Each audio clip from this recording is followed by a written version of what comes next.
अभी हम लोग अमरकंटक में बैठे हुए हैं। अमरकंटक मध्य प्रदेश की राजधानी भोपाल से 12 घंटे की दूरी पे है। अमरकंटक आने के लिए भोपाल से आपको पेंड्रा रोड एक स्टेशन पड़ता है बिलासपुर लाइन में, वहाँ उतरना पड़ता है। वहाँ से पब्लिक व्हीकल भी मिल जाता है और प्राइवेट गाड़ियाँ भी मिलती है। तो 1 घंटे का रास्ता है पेंड्रा रोड स्टेशन से अमरकंटक। ये मध्य प्रदेश और छत्तीसगढ़ की सीमा पे ये पूरी नगरी बसी हुई है।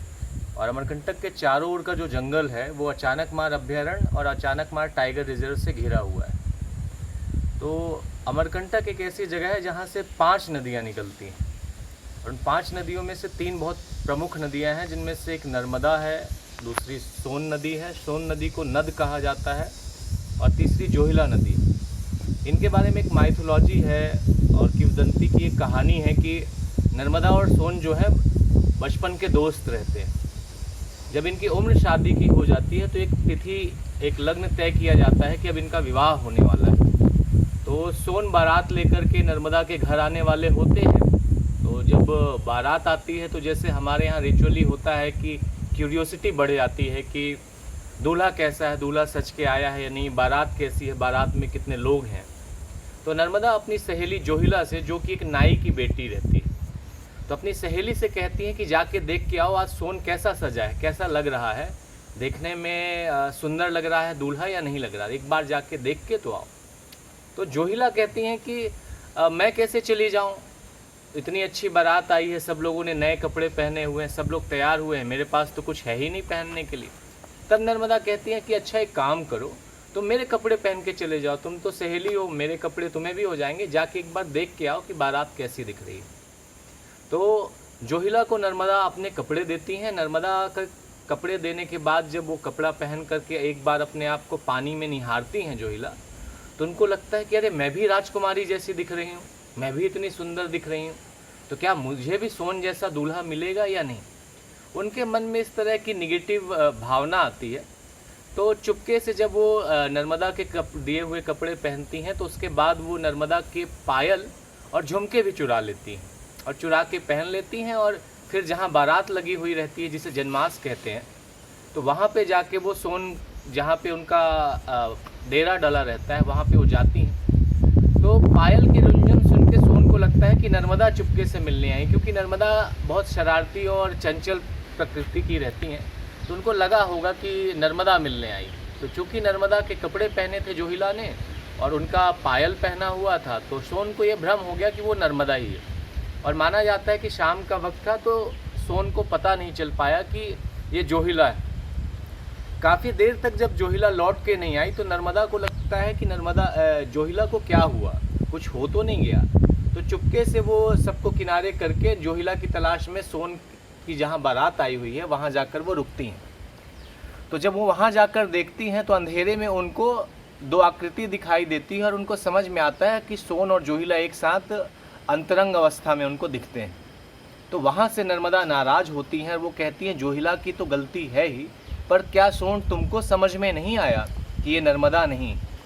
तो सोन वहाँ पे माफ़ी मांगते हैं कि मुझसे गलती हो गई, क्योंकि मैंने कभी ये कल्पना में भी नहीं सोचा था कि तुम्हारा वस्त्र और तुम्हारा पायल कोई और कैसे हासिल कर सकता है। तो अंधेरे की वजह से मुझे भ्रम हो गया और अक्सर हम ऐसे मिलते रहते हैं तो मुझे लगा तुम ही हो। पर नर्मदा नहीं सुनती हैं और नाराज़ होकर के गुस्से में दौड़ना शुरू करती है। वैसा माना जाता है उस क्रोध की वजह से नर्मदा बहुत तेज़ी से उल्टी दिशा की ओर बहती है। और उल्टी दिशा पे बहने का कारण ये था कि वो ऐसी जगह में चले जाना चाहती थी जहाँ उनको कोई ढूंढ ना पाए।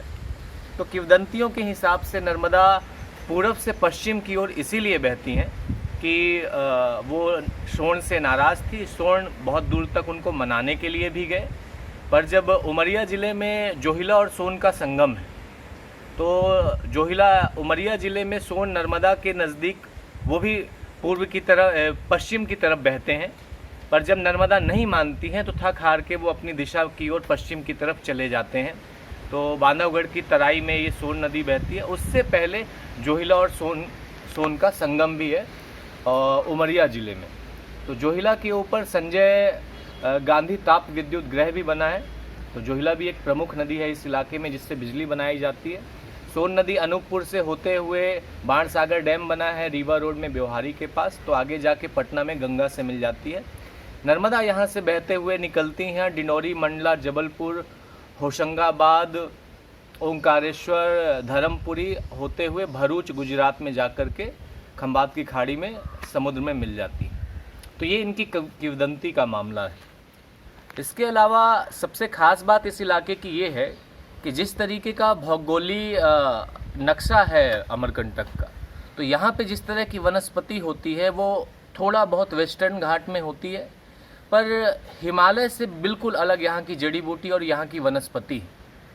और नर्मदा के का उद्गम होने के बावजूद इस जगह का नाम अमरकंटक कैसे पड़ा, इसके पीछे भी कहानी ये है कि इसका जो जिक्र है, एक तो मार्कंडेय पुराण में मिलता है। तो मार्कंडेय पुराण में भी जहाँ जिक्र होता है वहाँ माना जाता है कि यहाँ आम का बगीचा रहता है। दूसरा, कालिदास जी द्वारा रचित जो मेघदूतम है, तो मेघदूतम में इस अमरकंटक जगह को आम्रकूट के नाम से संबोधित किया गया है। एक सुंदरी के बारे में बात करते हैं जब कालिदास, तो बताते हैं कि आम्रकूट का जब बगीचा मिलेगा और कलकल बहती हुई नदी मिलेगी तो तुम मुझसे मिलते आते समय वहाँ रुक मत जाना, विलम्ब मत करना मेरे प्रेमी। इस तरह का जिक्र आता है मेघदूतम में। तो आम्रकूट की वजह से वो अपभ्रंश होते होते अमरकंटक बन गई ये जगह। और फिलहाल अभी जहाँ हम बैठे हुए हैं ये कबीर चबूतरा है। यहाँ माना जाता है कि कबीरदास जी आए हैं और काफ़ी लंबा समय यहाँ पर व्यतीत किया है और उनकी मुलाकात यहाँ पे गुरु नानक जी से भी हुई है। उन दोनों के बीच संगम हुआ, ज्ञान का आदान प्रदान हुआ। तो यहाँ पे जो नर्मदा बह के आती है उनका नाम कबीर, उस जगह है, उस तालाब जैसे झील बनी हुई है उसका नाम कबीर सरोवर रखा गया है। आगे जो चबूतरा बना हुआ है, इस चबूतरे पे माना जाता है कि कबीर जी ध्यान करते थे और उसके पीछे वट वृक्ष है, बरगद का वृक्ष है और बहुत घना वृक्ष है, वहाँ पे बैठ करके वो अपनी साधना किया करते थे। इसके अलावा अमरकंटक में माना जाता है कि सोन नदी के अलावा अरपा नदी भी निकलती है जो बिलासपुर की ओर जाती है। कुछ लोग ऐसा मानते हैं कि खुडरी खुनसरा नाम की जगह से निकलती है, पर ज़्यादातर जिन वैज्ञानिक और जंगल के लोगों से मेरी बात हुई उनका मानना है कि सोनभद्र के बगल से ही अरपा नदी का उद्गम होता है। आप अगर नर्मदा की यात्रा करेंगे तो हजारों सालों से यात्रा चल रही, इसका कोई लिखित इतिहास नहीं है, कोई प्रमाण नहीं कि ये यात्रा कब से शुरू हुई।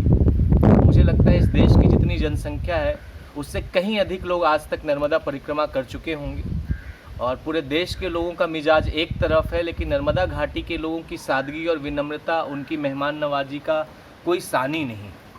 तो अब मुझे युवाओं में भी वो चलन दिख रहा है कि बैक पैकिंग और ट्रेवलिंग के बाद वो लोग जब अपनी आध्यात्मिक यात्रा पर निकलते हैं तो उसमें वो नर्मदा की तरफ आते हैं, नर्मदा परिक्रमा करते हैं।